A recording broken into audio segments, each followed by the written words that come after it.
Good morning. Thank you for joining us today and welcome to Peel Regional Police Headquarters. I'd like to take this time to ask to ensure that your cell phones and devices have been silenced.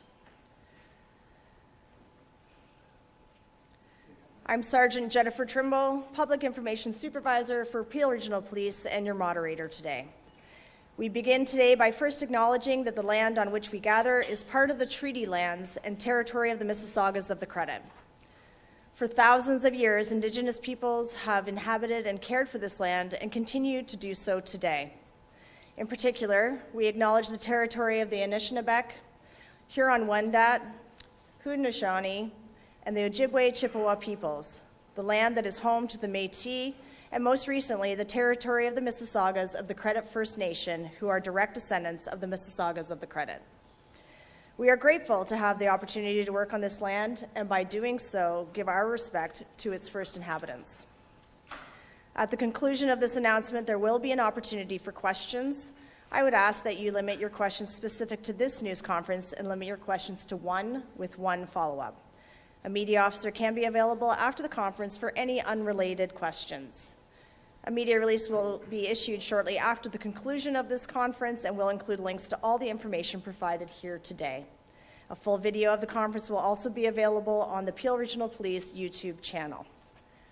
Today, we'll be hearing from the following speakers: Chair Nando Unica, Regional Chair and Chair of the Police Service Board, Mayor Patrick Brown of the City of Brampton, and Peel Regional Police Chief Nishan Duryappa.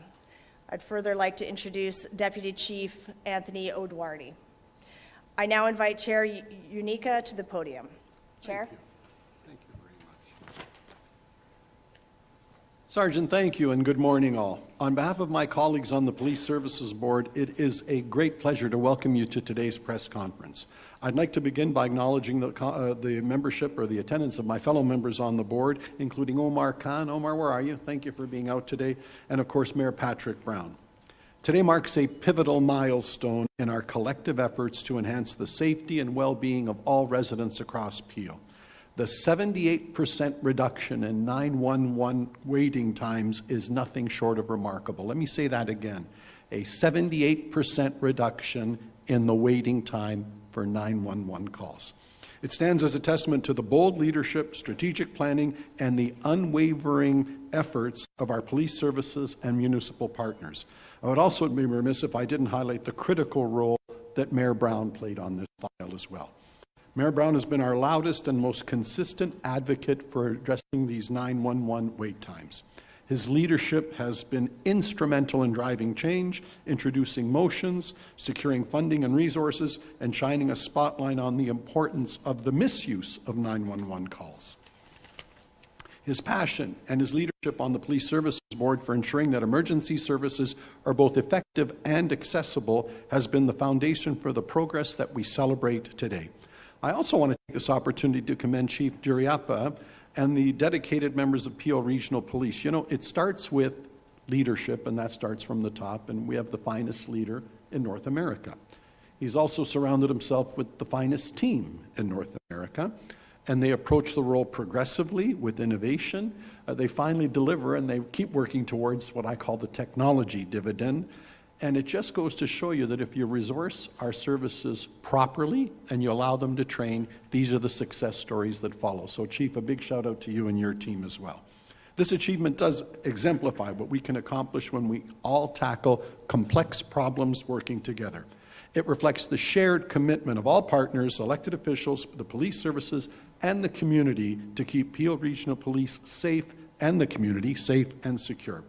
Looking ahead, the Police Services Board remains steadfast in our support of innovative approaches and the bold advocacy to ensure Peel continues to lead in public safety and service excellence. So I thank you so much for joining us today, and at this time I do want to call Mayor Brown forward to say a few words. Mayor Brown, welcome.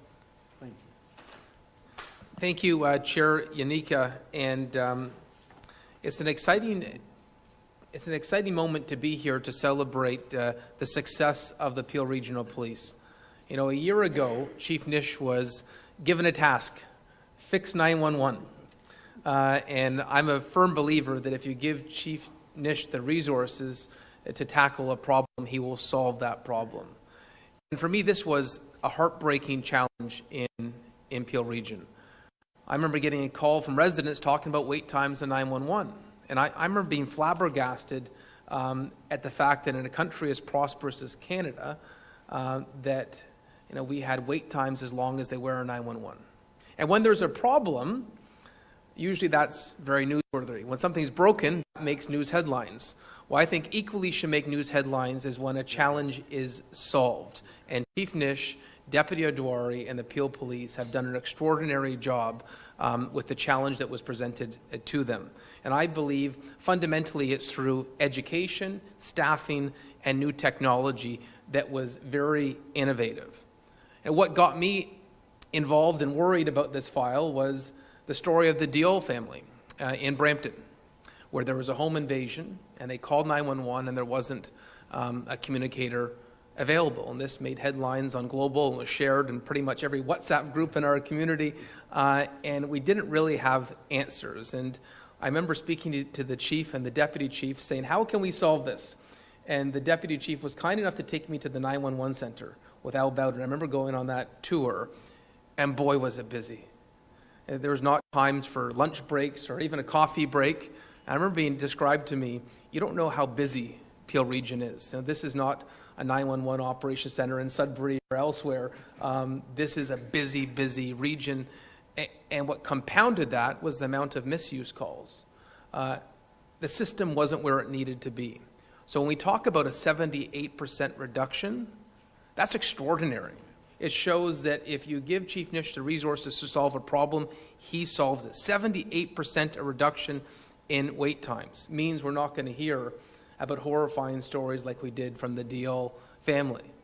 And if you have a home invasion in your home, you want someone to pick up right away. You want officers to come to the scene. And the changes that they have undertaken gives us that sense of safety. And, a few things I wanted to underline. Thanks to the wisdom of Regional Council in supporting Chief Nish's budget, where we had a deficit of 54 communicators, we've been able to meet that deficit with new staffing, hiring old positions that were not staffed, but the 10 new communicators a year met the staffing need that was missing. The public awareness campaign on misuse calls. We heard stories about people calling for a pizza or a cricket game. We've seen a massive decline in those misuse calls. But what is really behind this success story is the fact that Chief Nish and his team have always said we're going to be on the leading edge of technology. And credit to Deputy Chief O'Dwyer. I continue to say when it comes to police technology, I think he's the smartest mind in the country. And hearing about the next generation 911 system, my understanding is that we are one of the first police forces in the country to adopt this new technology, and it really is incredible. And I brought some notes about how the system works. The automated abandoned callback and 911 call screening are two new procedures designed to effectively manage excess call volumes into the public safety answering point. The automated abandoned callback technology will immediately call back a caller that dialed 911 and hung up. The caller will be able to choose to connect to 911 if there's an emergency or cancel the call if that is called by accident. And past 911 communicators were required to manually call back each 911 hang-up, which contributed to delays. I'm pleased with this work because obviously it's made a difference. The investment in new technology, the investment in new staffing has really returned peace of mind to our residents to know that if they call 911, there's going to be someone on the other end of the phone ready to help. So on behalf of the City of Brampton and also as a member of the Police Services Board, I just want to thank Chief Nish and his team. When presented a problem, they hit it out of the park. This is such peace of mind for our residents. I can't tell you the amount of calls I got of concern a year ago. And I don't think anyone would have expected that it would be solved this quickly. When we looked at those wait times, I think ambitiously people thought might have taken several years to solve this. But the fact that Chief Nish and Deputy O'Dwyer have solved it in a year is absolutely incredible. And I hope just as much attention is given to the success, the 78% reduction, as was given to some of the unfortunate incidents we saw a year ago with the wait time. So once again, Well done, Peel Police. With the right resources, they can solve any public safety challenge in Peel Region.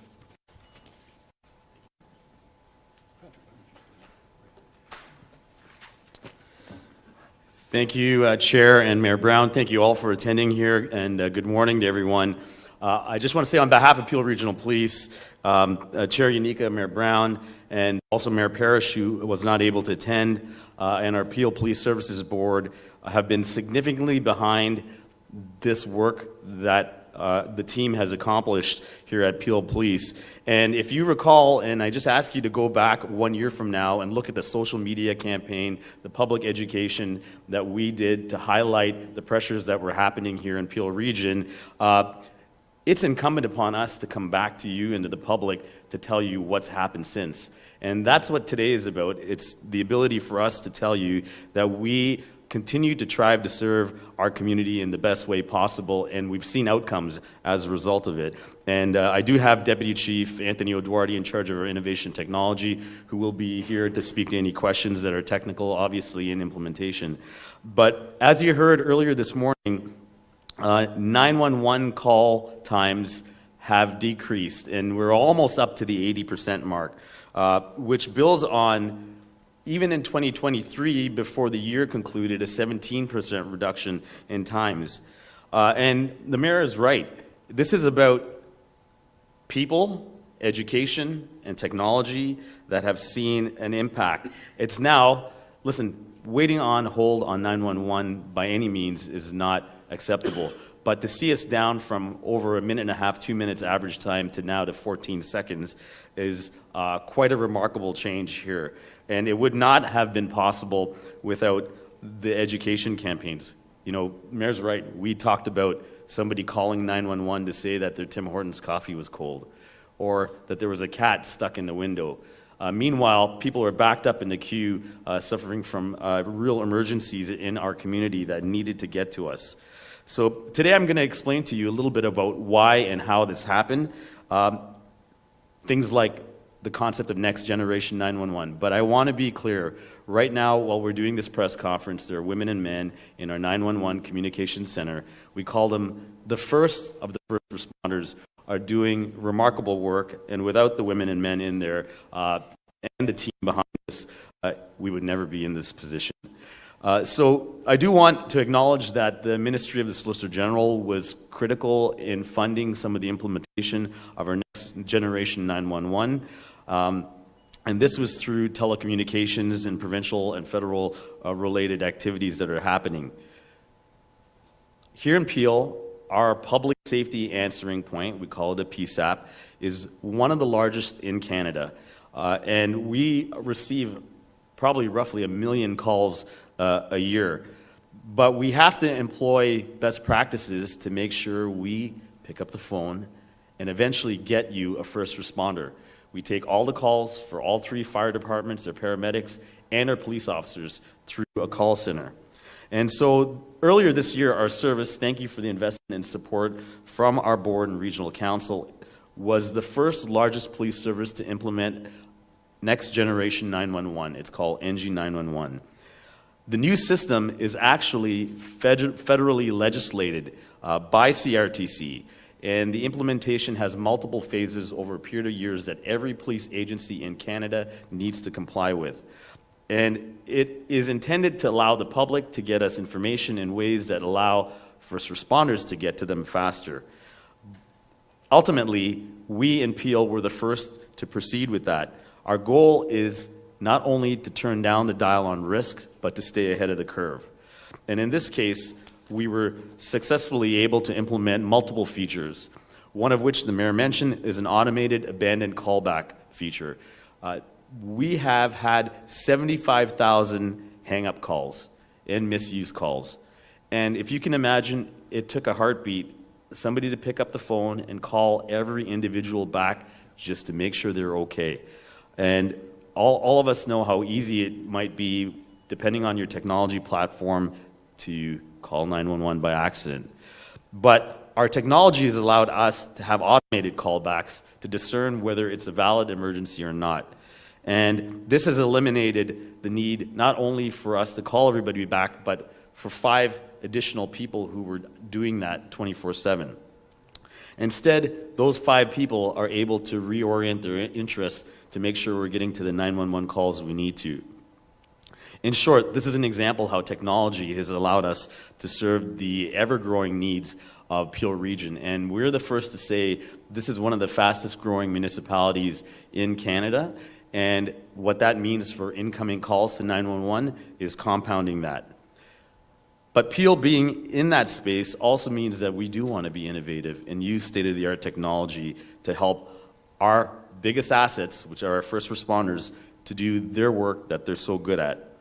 The future here at Peel looks continuing to be very promising. One of the elements that we've done at our state-of-the-art communication center is implement a community safety operations center. It's called a CSOP. And if you look at Minority Report and you see the screens all across TVs, many municipalities have these emergency operations centers. But we have aggregated that space to make sure that we use these technologies to coordinate resources better. We actually use live streaming of video coming into these areas to coordinate social service, not-for-profit responders to help us mitigate risk in the community. But it also allows us to identify vulnerable missing people. We've had the success of not only staffing large-scale events and protests, but finding Alzheimer's individuals and arresting criminals and mitigating crimes in progress. So the launch of NG 911, the increase of staff here at Peel Police has assisted us with the concurrent public education. You can still drive around Peel Region and see the bus stops and the signs that have education pieces on how to use 911 appropriately. As a result, within 1 year, we've seen a tremendous outcome. I want to thank all our partners and Anthony, your team that's here behind it, for ensuring that we've done this for the sake of public safety. And we will continue to do our best here in Peel to make sure that community safety and well-being remains our #1 priority. Thank you. And with that, I believe we'll be taking questions. Jen? Thank you, Chief. I will remind the members of the media if we could please use the microphones that are set up on either side and to limit your questions to one with one follow-up. I'll open up the floor. Good morning, and this is really great news, Chief, and all the team. As the industry standard says, the National Emergency Association says the standard is 15 seconds, and Peel Police has reached that barrier, also dropped down to 14 seconds, which is a great achievement and really a great achievement.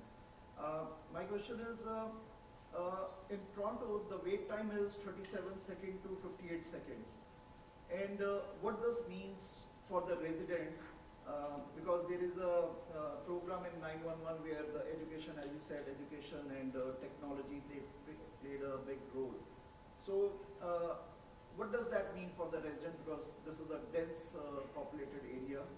And what is the next target? Because this target is achieved. What is the, Chief, your next target after this? Thank you, Nitin. And just to be clear, what we're talking about is somebody being able to speak to somebody at the police department and say, I need help. There's still another half of this equation that needs to happen, and that is getting somebody in uniform to your doorstep for help. So Nitin, yes, this is a remarkable success because people need to speak to a 911 communicator or a dispatcher when they need help.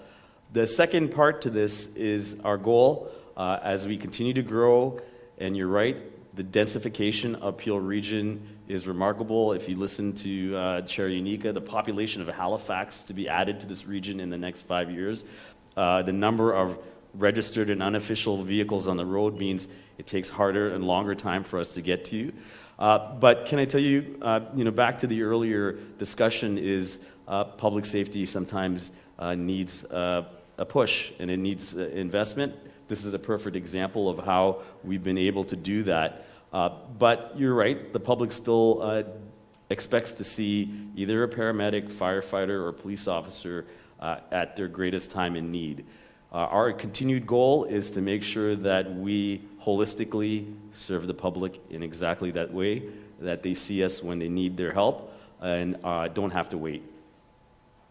Thank you. Follow-up is for Chair Inika. Peel region, residents want to see the vehicles, the decals, the stickers on that. It's quite alarming of the weapons, even though those are the decals, but still residents have many concerns on that. So what is your plan to remove those from the streets? Because we talk to the ministries, we talk to the region, everybody. So what is your plan? Because residents don't want to feel safe when they see decals of weapons on the vehicles. Thank you. Very good question, of great concern. I'm going to introduce it by saying I understand that's regulated by the MTO, but I don't know if the chief or the deputy can top that up for me. I know it's an issue that comes up from time to time. Chief, if you've got anything further you can add to that. Well, Nitin, listen, I think we're all challenged by the ability for people to use a variety of platforms to use images, communicate themes, whatever they're advocating for. And yes, vehicles and, branding on vehicles is an issue. Unfortunately, it is something that has to be regulated through provincial legislation and Highway Traffic Act. The one tool we do have is if it crosses the line into hate and anything threatening, we have the tools and abilities to do that. But in this case, it is unfortunately one of those areas that are out of our control until there is an overriding way to prohibit them. Mayor, you want to add anything into this? No, I think everything was covered, and obviously that would be up to MTO to regulate. Chief Nish and the police have to follow the laws as they are written and enforce them to the full extent of the law. But if that's not in the criminal code, then it's not in the criminal code. For Chief, I'm with CBC. A question about the misuse. Could I ask you, is misuse going up, and what type of misuse is it? Just going to introduce Deputy Chief Anthony O'Doherty to speak to the misuse call trends. Okay, thanks. So the misuse calls are actually now decreasing thanks to the education campaign and the amount of information we've put out about Next Generation 911. I want to double down on something that all three speakers before me indicated. Next Generation 911 is a technology that allows our folks to do their jobs, which is answer the calls in the most needy time of a person's life. And the misuse calls were interfering with our ability to pick up the phone in time of an emergency. Next Generation 911 allows us to identify those misuse calls and off-ramp them in some way, either an automated callback if there was a hang-up, or to ensure that they are off-ramp to either a digital system or an officer awaiting a non-emergency call. So they are on the decline thanks to good technology, good education, but most of all, great women and men in our communication center. Quick question. So can you quantify how much it's gone down in this system? We're ascertaining that now. So the system is fairly new. It's been in place for just over a year.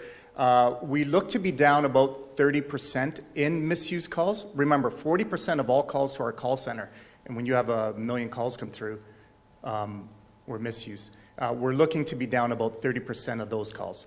Still requiring some human touch. Our motto in communications is high tech, high touch, which means everyone talks to a human on the other end of the phone. Hi there, I got a question over here. City TV has been reporting on 911 wait times in Toronto, for example. We've reported on instances where people have waited nearly 12 minutes to get through. What's the longest somebody has waited in Peel to get through? And how are the efforts to deal with the issue other than police services? Listen, I'm not trying to be evasive on this. It's a very tricky question to answer. Of course, you have anomalies where we've had people waiting on 911 for 12 minutes as well. And certainly those are very few and far between. With the current technology, that will not happen again. Some of the other pieces that we're implementing, listen, the implementation of Next Generation 911, if you think of it as a domino effect, it allows our people to do the jobs that they were meant to do in a call center. Part of that job in a call center is to allow the off-ramping of police resources to our upstream partnerships. The chief talked about our Community Safety Operations Center. It allows our people now to identify partners within the community who can attend those calls, whether it's two civilian mental health professionals addressing a crisis call, or whether it's a phone call to housing or social service needs. That is now available to us as a result of our communicators and call takers being available to do that job. Prior to last year, that was not, and those contributed to the high call wait times.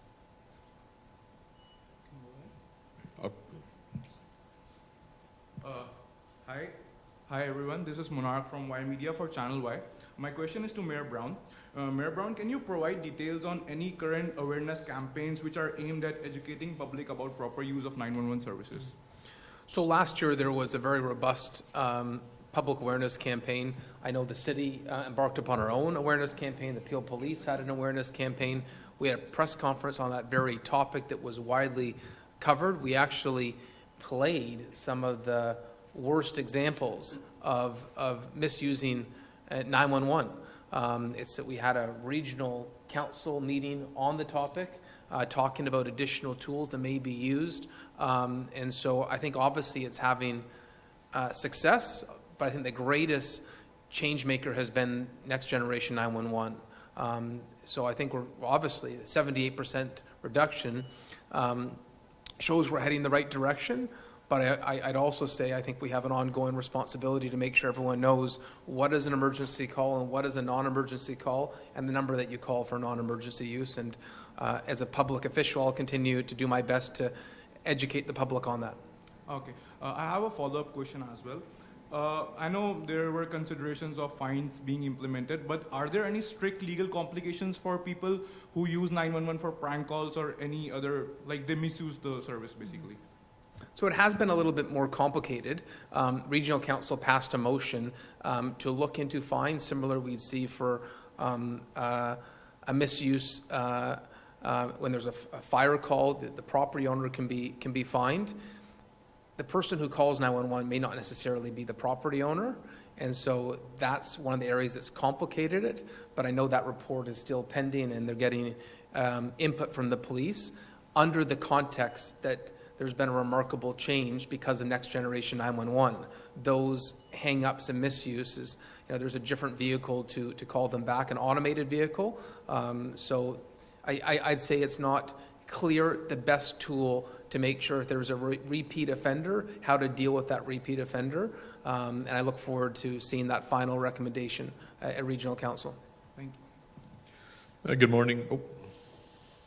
So I just wanted to clarify for the public too, if there's intentional misuse where it's intentionally done to disrupt 911 services and there's a criminal element to it, it could pass into that threshold too. But mainly our emphasis has been on people not knowing what the appropriate way to use 911 versus non-emergency was, as well as the unintentional misuse. And those are the biggest areas that we've seen the need for change. There are always outliers in that space. Good morning, Chief, Mayor, Chair, and Deputy Chief. The question today is, can you elaborate or give us a concrete example of what this advanced 911 system is? Right now it seems like it's a fairly abstract concept. Can you give us a walkthrough? What makes it different? Why is it special? And in the past, if you called 911, you would see a GPS location show up on your phone. Can you text 911? How is the GPS integration better or worse? How is it different? And what would be the flow? So give us a concrete example of the breakdown. What's different with this versus what it was before? Okay, first let me tell you that priority calls, emergency calls, are basically a social and business construct to allow police, I'm going to talk about fire and paramedics in a moment, to answer the calls as soon as we can. Who's to say that perhaps a baby in distress or someone in crisis, someone who's been wounded, someone who's a victim of a crime in progress deserves any priority one over the other? And what we try to do in terms of priorities, through Next Generation 911 is understand life preservation and what matters most to our communities. Knowing that, then, we allow the technology, which is directly to your question, to allow us to ascertain what are those priorities and allow us to ascertain those in seconds versus minutes. So, for example, non-emergency calls that would come through were answered in sequence without knowing what an emergency was. If the emergency was call number 33, we would have to go through 33 calls to understand what the emergency is. Next Generation 911 allows us to answer that call immediately when it comes in through the identification. So now you see a greater response time in terms of wait decreasing and hopefully an officer being able to get to the doorstep. And by the way, in Peel, our public safety answering point, we answer calls for police, fire, and paramedics. So a wait time at the Peel Police Call Center is a wait time for our fire and paramedics as well. That's why it was so critical to implement this technology 2 years ahead of the mandated timeline. And does this make it easier to, for example, if you have calls without voice, nobody's on the other line, does it make it easier for you to find the location of the caller? If, as a concrete example, if there's a home invasion, somebody doesn't want to talk, they dial 911, leave the phone off the hook. What the technology, so listen, we've always had that ability to find the location. What the technology does in terms of data, and we will be headed to a tsunami of data into our police communication center by next year or the year after. It allows several sources of data to be able to communicate with our 911 call center. You had mentioned it earlier, real-time texting. People can call 911 on text. They'll be able to FaceTime. They'll be able to use a multitude of apps with video to be able to understand what the issue is in real time. That causes some downstream concerns, for sure, that we are tackling, and we are way ahead of the curve on tackling right now, but it allows us access to that type of situational information to be able to better respond to our community and their needs, knowing what is occurring in that moment. Deputy, one question about EMS. I live just inside Etobicoke, and I had the opportunity for EMS to attend my house for my dad, my elderly dad, and it was Peel Region. How often does Peel Region support Toronto EMS in a situation like this? I think like you see in some of the current geopolitical events that are impacting our regions where the sharing of resources are necessary to respond for public safety, same too is our response in our communication center with the dispatching of our police, fire, and paramedics. And so you would see that from time to time when there are no available units perhaps within your region. I think it is a very close-knit community. Our folks who do their jobs aren't here to do it for the paycheck, to do it to help people, and they'll respond anywhere when it's required. When I called in the St. Joe's Hospital, there were 4 Peel ambulances in St. Joe's. So it's going to be an impact on Peel service too. Well, I think they would respond there knowing that the residents of Peel Region are well looked after in that time and the resourcing is available. Thank you. Thank you very much for your question. In fact, we have a formal agreement with our neighboring municipalities, sort of a joint response at times like that, that the constituent and the taxpayer realize we all just need help. And so I'm very proud to say that it works very well with us and our friends in York and our friends in Halton and our friends in Toronto, that we just know when some crisis occurs or you're swamped with one, we've always helped each other out, and we've formalized that over the years. I'm going to take this opportunity to speak to one other thing, and I know the mayor might like to speak to it as well. Great news. Technology, innovation, now what are we doing with it? The mayor touched upon it, and I think it's very important because it's going to become something you're going to be hearing about. It's all great that you've got this technology, but if you haven't got the boots on the ground and the women and the men that attend, you have a challenge. And we need some more police officers to address this, and I also want to give Mayor Brown a great deal of credit for saying it's high time we started hiring more officers. The thought I want to leave you with, and I leave it with my call, I've been around a long time, as you know. In all the years that I've been around, going back to the 80s, Patrick, you too, boy, I've been to a lot of ribbon cuttings for a new hockey arena. I've been to a lot of ribbon cuttings for a new library. I've been to a lot of ribbon cutting for a community center, EMS facility, etc. Since I started, 11 division, 12 division, 21 division, 22 division. Finally broke ground on 23. And with the chief's great work, and I want to give a shout out to the mayors, Mayor Parrish, Councillor Dasco, maybe we're looking at a new one in the south. So you learn a long time ago in economics that you reach a point of diminishing returns, because if they don't, you could feed the whole world from one clay pot, just keep adding water and fertilizer. We're way past that. And Mayor Brown, I want him to speak to this. He was one, if you haven't even got the buildings to put the people in, what are you hiring more cops for? So we have been way behind, and only now, and I give the mayor a great deal of credit because he was one of the people really pushed it. It's high time that we start devoting the resources, the capital, and the bodies that you need, because it's we've got new technology, isn't it great? But and he reminded me, Patrick, when you said, but you still need, and the chief said, you still need the people to get in the car and get out there. So you're going to see that we are being very aggressive in a capital program and getting the individuals to service it so that we've got somebody to take advantage of the technology and get out there far quickly than in the past. But Patrick, I'd want you to speak to that, and maybe the chief as well. Well, just very briefly, because I know today is about celebrating the success of the chief and deputy chief Adwari solving the 911 crisis we had in Peel Region, but I think it's entirely appropriate to mention the ability to answer that call is just as important to have officers able to respond. And, you know, honestly, from around 2008 to 2018, we didn't have hiring in Peel Region that reflected growth, and we fell further and further behind the per capita police officers. You know, right now in Toronto, they have a greater ability to respond. They have more officers per capita, just to be blunt and honest. And I've always felt that it handicaps us, like our chief is in the, you know, has someone in the penalty box, that he doesn't have the same resources to respond. And crime doesn't care if it's in Etobicoke or Moulton or Brampton. I want to make sure we have the same ability to respond. You know, I'm very encouraged that this year's police budget that will be going to regional council later this week starts that process in a significant fashion of making sure we catch up to the per capita officers. You know, we're a big city that has big city challenges, and our police should be resourced in the same fashion that they are in Toronto or Montreal or Vancouver or Calgary. And just to say, I think the chief has done an incredible job despite not having that same per capita resources. And I think Chair Unique is speaking to the fact that we understand we've got to fix that too.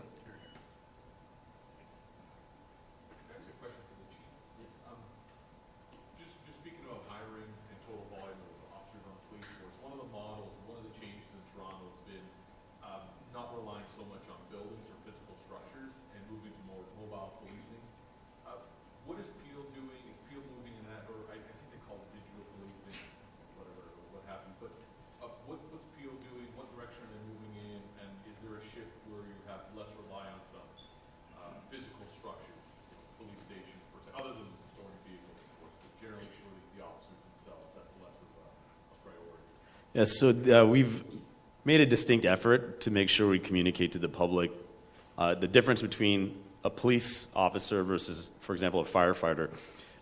When there's a call for fire services, they physically respond from bricks and mortar, which makes absolute sense, right? That's where their equipment and their vehicles are. For us, it's the opposite. We start our day, start their shift. It's a valuable, critical time for them to have information, but we fully believe that we should not be restricted by bricks and mortar. And our efforts here at Peel has been to change not just the traditional model of policing, maybe not always needing a fully sworn officer to respond to some of the calls for service. We have probably the largest alternative response mechanisms there. But we do believe in the ability to use digital technology platforms. Jokingly, we say at a day and age where you can sign for your mortgage on your couch, we still have paper notebooks. So the shift to electronic platforms to be able to meet somebody that has a need in the community that may not be criminal related, and being able to connect them to a hot meal and services from a curbside because you can do it from a plate of glass, are all part of this ecosystem that we at Peel believe needs to happen. And part of it also, too, is utilizing online-related mechanisms for people to report. In this last calendar year, we've stood up an online It's a reporting bureau, consolidated people. It's diverted 8,000 calls for service that would have gone to a uniform officer on the front line. We do know that sometimes people still need to see, somebody in uniform at their doorstep. But that, on top of finding alternative response, special constables that are just a non-traditional approach, are all part of this suite of responses that we're trying to apply. And much like today's announcement, the investment in technology platforms allows us to do things in a different way that we've never done before. One last one for you. Have you had a chance, as the OPP chopper, I know you don't fully have control or possession of it yet, have they done anything for Peel Police recently since the announcement back in the summer? So the announcement from the ministry to fund air support for the Greater Toronto Area and as well as Ottawa includes a lengthy process to get the aircraft here. We will have our own aircraft in 2025. Until then, we, as was mentioned earlier, do have to rely on our policing partners for these needs when it's a missing person or a critical incident. So we've been thankful for thus far for York, Durham, and OPP as needed to support us. But until then, we're patiently awaiting our aircraft.